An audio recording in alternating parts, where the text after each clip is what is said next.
A credit card can be an extremely valuable tool if used correctly. However, if you use it incorrectly, well, you're just asking for a world of hurt. Hi, Vincent Chan from The Simple Dollar, and in today's video, we're going over 8 tips on how you can make sure your credit cards are working for you and not against you.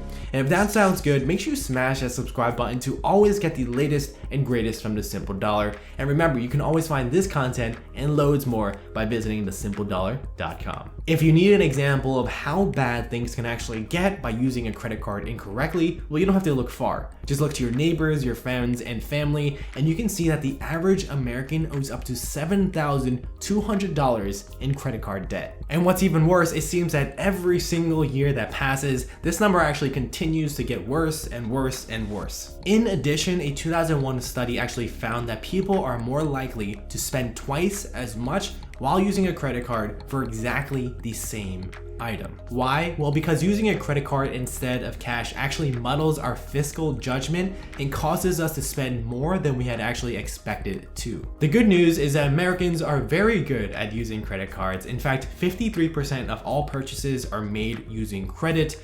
However, the bad news is that Americans are not very good at paying these bills off. But if you want to use credit the right way, you don't have to actually forsake using them altogether. Well, it actually might not be a bad idea if you're prone to abusing leveraging credit to make purchases. Instead, all you really need to do is adopt a few very simple habits so you can actually enjoy the benefits of using a credit card, such as cash flow flexibility, as well as reward benefits without experiencing the downsides. The first tip is to only charge your credit card with things that you can actually afford so you can pay your bills in full every single month. Doing so may seem really challenging, but this is the #1 rule of using credit cards instead of letting them use you. It is truly the only way to avoid yourself from getting into credit card debt and to avoid paying extremely high interest on top of what you owe. The second tip is, in addition to making your full payments every single month, you want to make sure that you actually pay your bills on time. Many issuers actually do charge you quite a bit of money if you actually are late with your payment.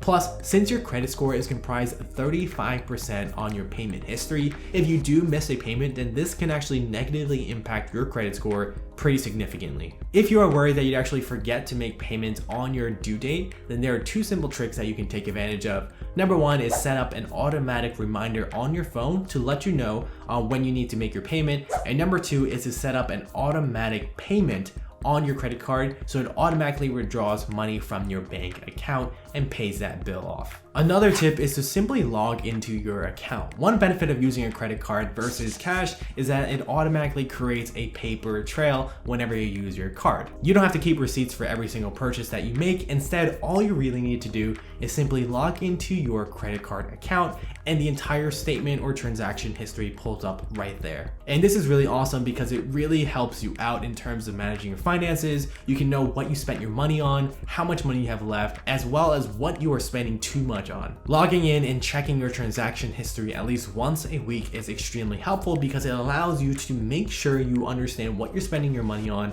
and plus making sure you're not spiraling out of control. If you notice that you're actually pushing the limits of your spending for that particular week or for that particular month, then maybe you should immediately stop using your credit card until you get that under control. Another tip is to use your credit card as a complement to your budget, and this usually involves creating a written budget and spending your credit card until you hit that predetermined spending amount. This is a great way for you to earn rewards and points for purchases that you were going to make anyway. Plus, you also get the benefits and protection from using a credit card. And like we mentioned earlier, just to make sure that you are staying true to your written budget, make sure you log into your credit card account at least once a week to track and manage your spending. Another tip is, if you are concerned about overspending, then you can simply ask your credit card company to actually lower your credit limit into something that is a little bit safer and something that you know that you can actually pay off every single month. Your credit card company should be very happy to do this for you because ultimately they want to make sure that you're able to pay back your money every single month.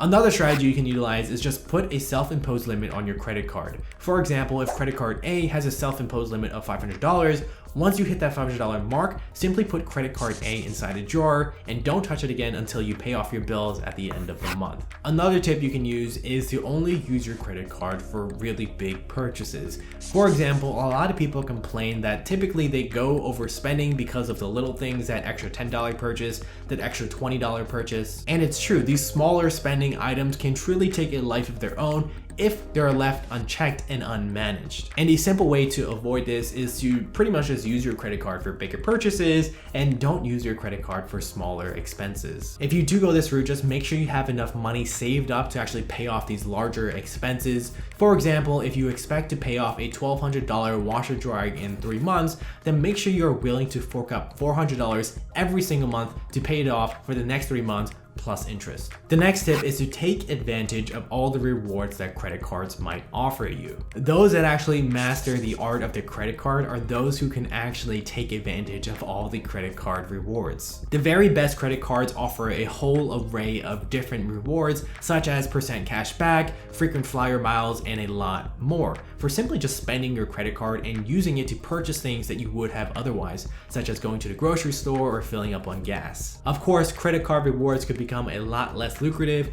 if you are paying interest on top of the money that you actually owe. So whenever you open a credit card with rewards, just make sure you're able to pay off the bill every single month. And the next tip is, even if you're not interested in credit card rewards per se, you can still leverage the benefits of using a credit card. For example, some credit cards offer benefits such as travel insurance or even primary or secondary car rental insurance and a whole lot more. If you pay your credit card on time and in full every single month, then you can actually take advantage and enjoy these credit card benefits. In conclusion, yes, the average American is really bad at using credit cards. However, if you follow these simple tips, then you can be on your way to mastering the art of using the credit card.